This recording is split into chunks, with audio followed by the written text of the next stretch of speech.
getting back to the earth and was important to both my wife and I.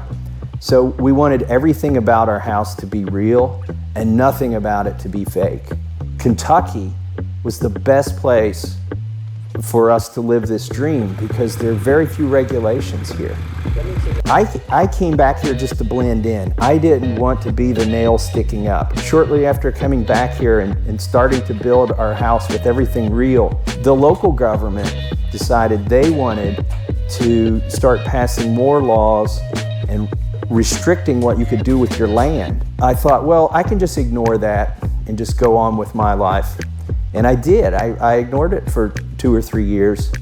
And then I just couldn't take it anymore. They were going to raise our taxes that day, and we stopped it from happening.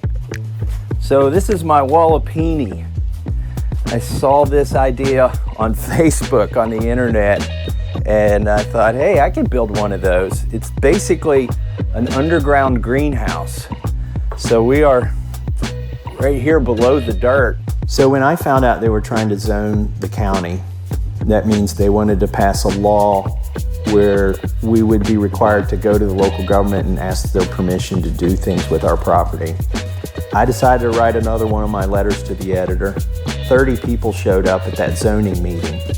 Now, I stood up to speak first, and after 5 minutes, the chairwoman advised me that I should sit down, that I was done speaking. I stood at the podium wondering what I would do next, because I certainly didn't want to sit down. A Democrat in the crowd who had been inspired by my letter to the editor to show up at the meeting stood up and told the chairwoman, he can have my 5 minutes.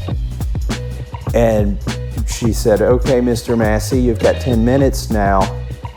And then everybody in attendance stood up, all 30 people, and said, we're giving him our 5 minutes too. That was inspiring to me because those people trusted me to speak for them, and they wanted to hear what else I had to say.